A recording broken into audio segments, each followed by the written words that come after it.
out for those rolls, and also in that pressure, he's got to watch out for that EX fade. Usually Semiij, you know, he never throws out the raw roll, but you never know. I think really the biggest thing in this matchup, especially for Dab, is going to be knowing when to pump those brakes. But a mix-up like that is going to be heavily punished. Decides to spend a meter and stay away from all that damage. Ooh. Got him with that crossover. It didn't look like it was going to hit. Mileena was in a down 3, and oh my goodness! And the whip punish by Semiij keeps him in this corner. Will he go for the setup? Oh, very good armor by Dab though. He's going to make sure he cannot leave any damage on the table like that. And he cannot be dropping those punishes. It is a huge fault to leave anything by Semiij. But he drops combo, goes for the reverse grab. Dab tries to get the dash punch, and that was so smart by Semiij. That was incredibly smart by Semiij. He knew it was coming, and it was perfectly spaced for that to happen. And, you know, we don't see Jax a whole lot, so you would think, you know, Semiij may take a game or two just to get comfortable in blocking Jax again, but he has done so good at blocking the mix so far. Oh, and he's using the standing 4 as that continuer to get all of this juicy damage. Gets the extra ball roll, and then you see all this pressure, but the golden rule, never jump at Semiij. But Dab finally connects the overhead. Oh, and they traded there. I'm not sure what actually happened, and there it is, the raw roll. Just catches no gimmicks getting away with tonight. Semiij is going to be able to roll through a lot of that pressure that Dab is trying to get away with. He's going to need to keep it bare bones in this situation. Any gaps, Semiij is going to have that presence of mind to ball roll straight through it. So like we talked about, Dab has to know when to pump those brakes and just kind of maybe bait him out. Well, see, it looks like he might be looking for a switch. Whoa.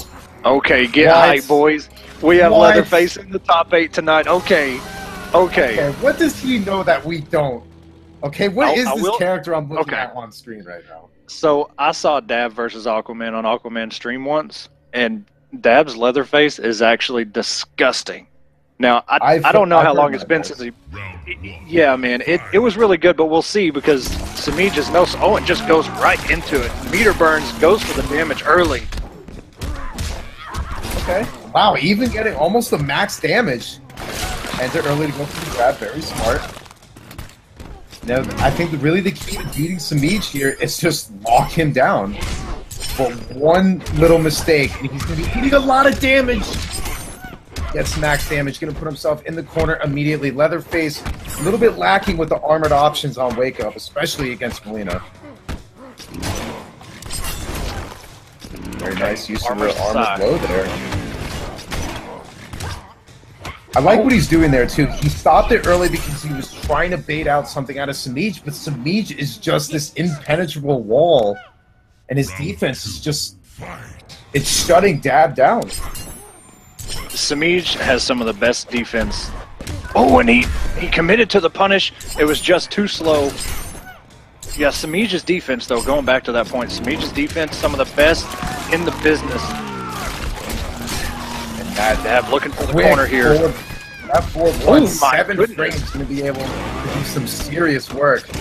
There's the pump faking. Put a standing 4. Casually throwing it out there. He's trying to keep that pressure going. He's trying to keep that mix-up game going. You see it now. Gets the triple overhead to work. Unfortunately, -1 on hit, so it's really not too much else he can do there. Gonna be some good damage for Semiij. Has that X-ray on deck. Ooh. Oh my goodness, and all the meter is gone now. Even if he wins this round. But it's okay because Semiij has 0 bars. Oh, good note by Semiij. Overhead, going for the gimmicks, and he goes for the grab. Nice tech. Oh my god, that throw tech was immensely clutch. That was actually, wow. Semiij, he's trying to take the top spot tonight. Semiij is just Fort Knox right now. You cannot open up this man. Dab even tried for the very first time, went for the down 3 overhit. Semiij immediately counter poking, and then gets the clutch grab at the end, the grab tech. You know what? The weird thing was, he did much better as Leatherface, but he's still going to go back and kind of feel things out a little bit. Because, you know, this next this next decision's crucial. You know, if he picks a character, he's locked in. The remainder's set. Even if he happens to get that reverse 3-0, this is his character. And he's looking at Buzzsaw. Right. And we know Semiij as an ethereal Mileena, but he also has a Cassie. He's got a Smoke. He's got an Aaron Black. Actually, I think it was last week's top 8. Semiij actually has the most characters used in top 8, believe it or not. He's got a Kano. He's got a Goro. So you never know. So whatever Dab picks here, he's got to be sure that he is the most comfortable with him. And we're running out of time on this character select. Dab just all over the place. I respect it, to be completely honest, man. This is the last top 8. It's his debut in Season 2, so he really doesn't want to go out with a 3-0, but he's going to stick with the bread and butter that is Wrestler Jax. Tricky decision to make, but we'll have to see if it pays off for him. I like the pick. I mean, I'm always, you know, take who brought you to the show. I mean, he tried the Leatherface. It almost seemed to work. But he's going back to the bread and butter, as you said. Jumps over the side. On the trade. And he's casual standing forwards in by Semiij. I've never seen him do that. With the down 4, get the hit frames.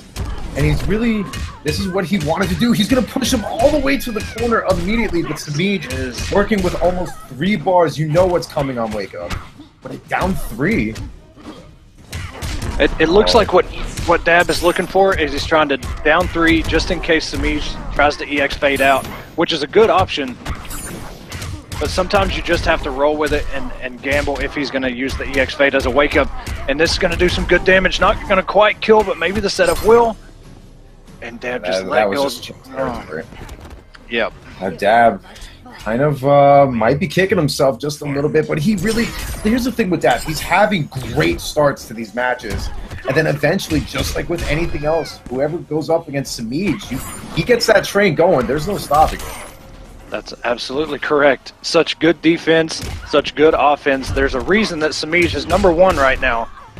And that use of the 4-3 by Dab at the ground pound connects, but unfortunate drop.